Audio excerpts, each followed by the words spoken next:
If you grew up in the 1970s, you didn't just grow older, you grew inward. Long before the world became loud, fast, and constantly connected, you learned how to exist without being endlessly observed, entertained, or affirmed.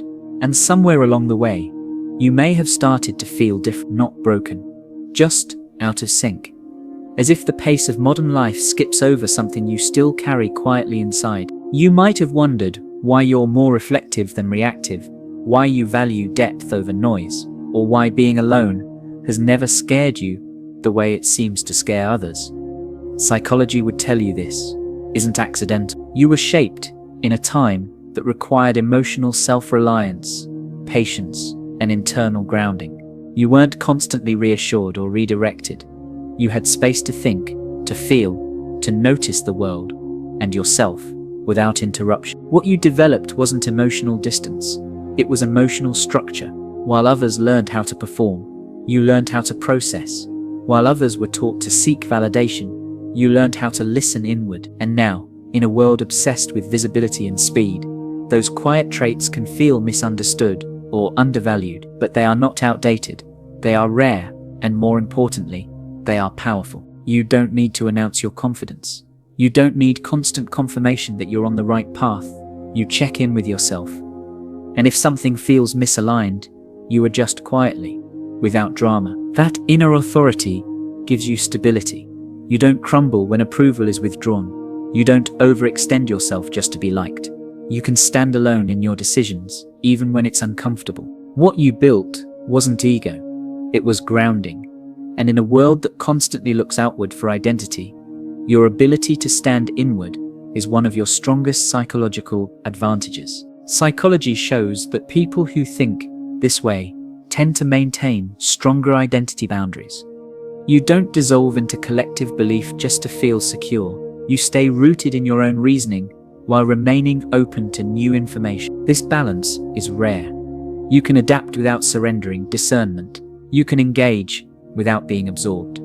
You don't need certainty to function. You need understanding. What others call distrust is actually awareness sharpened by experience. You don't follow narratives.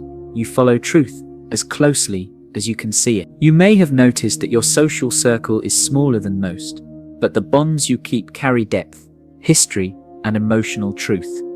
You don't need many people to feel connected. You need the right ones. And once someone is truly in your life, your loyalty is steady. This trait is often misunderstood in a culture that equates popularity with belonging. Others may assume you're distant, private, or hard to know. In reality, you simply don't rush intimacy. You know that closeness without trust leads to exhaustion. Psychology shows that deep attachments provide more emotional security than numerous shallow ones. You feel safer in fewer connections because they're grounded. You don't perform in relationships. You show up as you are, without constant self-adjustment. You also know when to step back. If a relationship becomes draining, inconsistent, or emotionally unsafe, you don't cling out of fear. You release quietly, not because it doesn't hurt, but because you respect your inner balance. Your way of bonding reflects self-respect. You value emotional energy. You invest where it can grow. And while your circle may be small, it's real. That depth isn't something you stumbled into. It's something you learned to protect. This is why you don't dramatize hardship. When things go wrong, you don't rush to frame yourself as a victim. You assess, you endure, you keep moving. Others may not even realize how much you've carried because you didn't turn survival into performance. This resilience also gives you perspective. You don't overreact to temporary setbacks. You've seen cycles. You know that most things pass. That knowledge keeps you emotionally anchored when the world feels unstable. What you carry isn't flashy. It doesn't seek validation, but it's rare. And in moments that truly matter, it's exactly the kind of strength people lean on, even if they never name it. In a world that moves fast, reacts loudly, and seeks validation everywhere, you remain grounded. You don't need to prove who you are.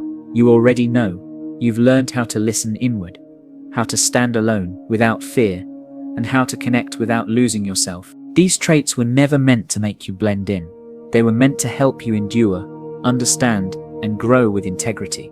And as life continues to change around you, the strength you carry remains steady, relevant, and deeply human. You are not behind.